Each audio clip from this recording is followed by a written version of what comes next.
Hey guys, it's Dr. Justin Marcagiani. Welcome to the Beyond Wellness Radio podcast. Feel free and head over to justinhealth.com. We have all of our podcast transcriptions there, as well as video series on different health topics ranging from thyroid to hormones, ketogenic diets, and gluten. While you're there, you can also schedule a consult with myself, Dr. J, and or our colleagues and staff to help dive into any pressing health issues you really want to get to the root cause on. Again, if you enjoy the podcast, feel free and share the information with friends or family, and enjoy the show. It's Dr. J here in the house with Evan Brand, our post-holiday show. Today's going to be just a quick podcast on how to recover from the holidays. In case you don't know, my whole family has COVID right now, so we are dealing with that and doing all kinds of natural immune supports, all the things that I talk about with my patients and talk about on the past to help improve and boost your immune system. So overall, feeling actually pretty good. Feeling pretty good. Family's actually doing pretty decent, so we are plowing through it, feeling great. Evan, how you doing, man? How are the holidays for you? Doing really well. And yeah, like I told you before we hit record, sorry to hear that, but also it's good to get it over with. We know that the natural immunity is the best immunity, far better than any other immunity that other people might like to convince you. And that is free and the best and most robust immunity. So it's amazing because paying attention to the media, you would think you should be like laying out right now, but here you are standing up at your standing desk, you're doing your normal thing, and you're here on a podcast. So I love to just blow through the narrative of and blast through the fear. So beyond that, we're doing great over here, man. We're ready to dive into the holiday talk. And this time of year is where you get like 50-50. Like half the people are like, okay, I'm going to go haywire. I'm going to eat whatever the hell I want and I don't care. And then the other people are like, no way, I got to get dialed in. New Year's is coming. And for some reason, January 1st is this symbolic day where people feel like they want to get stuff together. I encourage you, do it now. Don't wait until January to try to get yourself better. And so this idea of like cheat days or the holidays are here, so I'm going to go off the rails. I personally don't do that at all. I stay completely dialed in just because I know it's going to affect my brain. It's going to affect my gut. I don't want to have bad poops. I don't want to have bad sleep. I don't want to have skin outbreaks. So for me personally, I do the same thing I always do. If I want like a good treat and I want to feel like I'm getting something good, I might go for like a Siete cookie. And it's like maybe 1 gram of sugar per cookie max. But I'm not just going to go eat a bunch of gluten and rolls and dairy and all that just because it's the holiday. So I personally think like this idea of like a cheat day or a cheat weekend, I just think it's crap because you and I've talked about this before, but like gluten antibodies, they can go up for months after eating gluten. So for me, I'm not just going to go do that and set off the immune system for potentially that long. No, I totally agree. So what we kind of did is we had the squash pie from True Food Kitchen. We bought one or two of those, and we used that as kind of our dessert. So it's kind of a gluten-free, grain-free dessert option. So we had that. True Food Kitchen's great. Their desserts are amazing. We also had some bacon wrapped dates, which were awesome. I mean, you get the sweets and savory there. And then we also got some poblano peppers. We put some cream cheese in it. Again, cream cheese is a little bit better than regular cheese, a little more lactose casein, lower in that at least, but a little bit of dairy. And we wrap bacon around that too. So those were kind of our two hors d'oeuvres. I got the grill fired up, got some dry aged ribeyes, just cut them really, really, really thin, put some toothpicks in them, and just had a lot of finger food like that. And that was nice, really simple, really easy. So we try to mitigate a lot of the destruction by choosing healthier, less inflammatory options, but also things that allow us to feel pretty satiated and pretty full, and not have these blood sugar swings that people get when they don't have enough protein or fat with their meal either. Yeah, if you want a crazy book, we had a question come in on the live chat about detoxing from EMF, coming back to work with headaches. And this does pertain to the holidays too. I've been reading this over the past weekend. It's a book called The Invisible Rainbow. It'll blow your mind. So if you want to read that book, it's all the scientific studies organized into one place about EMF exposure and how we've known since the 1800s when the telegram and the telegram wires first came out, people were having reactions to electromagnetic fields. And this certainly does affect you. So all the people that just got new Apple AirPods and Apple Watches and all these uh, cell towers that they keep on their wrists and in their pocket, I think it is smart to try to mitigate some of that. So going into the new year, there's some studies in that book too about EMF and blood sugar and how even people that were dialed in with their diet had elevations in fasting glucose simply by being exposed to radio frequencies. So all you with your new tech toys that you got over the holidays, I would encourage you. I think seeing is believing.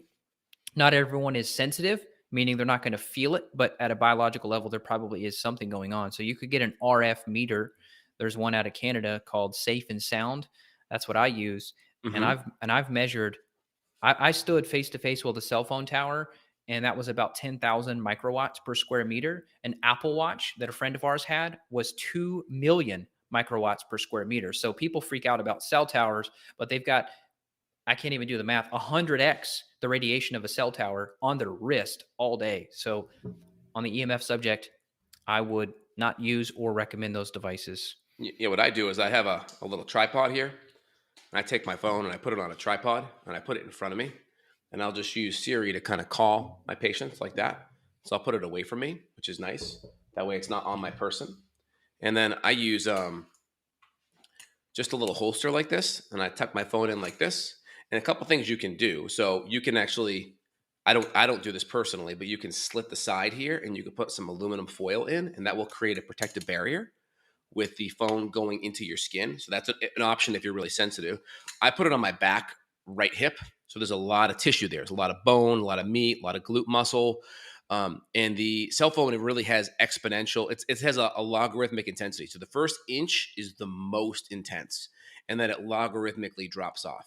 Now, if you put your phone in your front pocket and it's right over your ovaries or genitals, that's a problem, right? Because that's going to negatively, that you're like inside a couple inches of that tissue, and it's more sensitive tissue, and you don't have a lot of meat, i.e., thick muscle like the glute, or a lot of bone in the way, right? That tissue's kind of much more dense. And so ideally, if you're a female, keep it in your back pocket. Don't put it over your breast tissue like that. That's bad. Don't put it in your front pocket, female or male. Keep it in your back pocket, or get a holster like I do. Put it right in the back part of your hip. And if you're more sensitive, just make a little slit in and put some aluminum foil right up against it, and that'll give you a protective barrier. Yeah, a lot of times they sell like silver fabric too. Like I've got a shirt that's like a silver line shirt. I've tested it. It literally, I mean, I had a cell phone right in front of me. It was like a million microwatts per square meter. Throw in the meter just haywire, and then I put the shirt on, put the meter inside my shirt, and it was nothing. It was in the green. So a lot of these are lined with silver. These fabrics that are really cool. So I have had some sensitive clients in the UK who we've got them some of that EMF protective clothing, and it has been helpful. Like you said, distance is your friend, so getting away from that is key. And then I do all my calls just on my computer, so I use Google Voice or I'll use Skype, and so I'm just on a hardwired connection. So I'm making zero radioactive calls during the day, or like you and I know we do a lot of Zoom calls with our clients too. So Zoom, FaceTime, those are good options if you guys are having to do a lot of calls for work and mitigate your risk. You can do FaceTime on the computer, which is what I do, and it's a zero RF way of talking to people. And then we're hardwired. I'm hardwired. I know you go like Yep. wireless headset, but I go hardwired on everything. Yep. And I use this headset right here. So then the signal, the receiver's here, versus, so there's about an inch or so of tissue, fabric here, because the phone really is, the first inch is the most, and where it's really concerning is when you have those with the little pods in the ear. They go right deep in the ear, and everything, the receiver's right in there, and so there's not a lot of tissue between your external auditory meatus, and going into your brain. So something like this, where it's denser and it's actually more outside, or I use these on purpose because it's this, the signal's in here and it's farther away from the head. But in general, Bluetooth's pretty weak though. In general, like Bluetooth only can travel like 30 or 40 feet. So I'm not really worried about that. I'm more worried about the 5G signals that are traveling miles upon miles upon miles. A 30-foot signal isn't as big of a deal as one that can go miles and miles. So I think if you can plug in, that's great, or use a speakerphone, or if you have to talk on your phone, at least an inch or two away. Because even Apple in their handbook, from what I understand, fact check me or not, it says you want to hold your phone at least an inch away from your head. So that's really important because Yeah, I think there was something in the fine print about that, about the emissions that come from it. But yeah, yep. on the So topic of more like, back to like diet and food exposures and that kind of thing. I know you and I both sell professional enzymes that we use clinically with people. So I think that'd be a good strategy if you do feel like for some reason you're off the rails, or maybe you're not dialed back in yet. I do recommend like a broad spectrum enzyme, just because you can start to break down dairy and gluten molecules using enzymes. So I'm not telling you to eat those things, but people got to live, and people are not always going to be dialed in. So I think a good broad spectrum enzyme would be a smart thing to do. And then 100%. first thing of the year that I know you would recommend as well as me is I would get some labs done. I would look at your stool, I would look at your urine and start your year with some data so that you're not coming into the year blindly. You're coming into the year with some information about your mitochondria. How are they performing? What do your neurotransmitters look like? How's your dopamine and serotonin levels? What about your nutrients? How's your vitamin C? How's your B vitamins? What's your glutathione status? Do you have bacterial overgrowth? Do you have candida? Do you have parasites? Do you have gut inflammation? Do you have gluten antibodies and your immune system is pissed off right now? I think it'd be a great strategy to start off the year with getting data. So if you need help clinically, you can reach out to us. We can run these labs on you. We send them to your home. You do an at-home stool and at-home urine. We've done this literally thousands of times. You can get over 100 pieces of data just with one stool and one urine sample. So I'd highly recommend that. I think that's the best thing you can do. I think it's great to get all the foundational pieces in order, but when you really want to tease things apart and figure out what you're up against, you've got to test, not guess. And so if you go buy some random energy supplement or some random fat burning supplement or some random, pre-workout formula, you don't really know what you're doing. 100%. 100%. So, just kind of foundational things out of the gate. If you're through the holidays, try to mitigate the damage by choosing foods that are going to be less inflammatory, still give you the feeling of you're enjoying life, right? You're cheating a little bit, but it's mitigating the damage. Like Evan said, higher quality, broad spectrum enzymes and acids, especially when you're eating those food, because a lot of foods that you're more intolerant to, you have a hard time breaking it down. And the lack of breakdown of that food can create more bloating and gas and constipation. So we'll put our recommended digestive supports below in the links below so you can see them. We have different HCl enzymes and bile support products. And then we have different binders or detoxification support with glutathione or sulfur aminos down below. Also, the immune support I'm using right now, just to give you kind of top 5 things I'm taking right now. Of course, vitamin D, of course, N-acetylcysteine, really important. Vitamin C, quercetin, and I would say reishi mushroom is an excellent thing. These are all things that I'm doing right now. Of course, a couple other things that I'm doing preventatively are going to be sinus flushes, where I rotate between either a sinus flush with saline, between iodine, silver, and hydrogen peroxide, all diluted.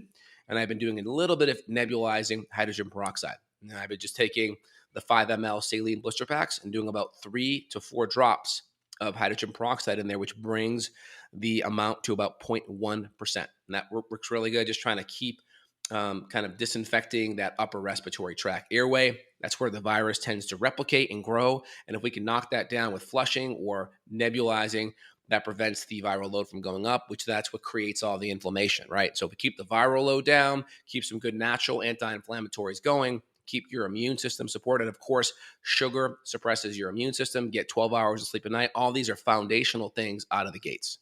Yeah, and your lungs, believe it or not, make hydrogen peroxide. So when Yep. people, there's, the internet and the supposed fact checkers, which in the court of law now, Facebook admitted that their fact checkers are simply opinions and they're not truly fact checkers. So that's important for people to know. But there's been some stuff online about hydrogen peroxide telling people this is dangerous and all that. We make hydrogen peroxide in our bodies. Hmm. So you're taking it at a diluted rate. I took it straight. I did just straight 3% just to see how it was. It burned a little bit in my nose, but other than that, it was fine. I did a whole podcast with Dr. Thomas Levy on this. He's a cardiologist who's been speaking. I think he did a talk with Dr. Mercola about the topic. So if you want to listen to it, it's Thomas Levy. We talked all about the hydrogen peroxide nebulization and the IV vitamin C, which he's using for the rouleau formation from people that are getting the injection. He's using IV vitamin C to help break up the blood. So really, really cool resource. Thomas Levy, he's a genius.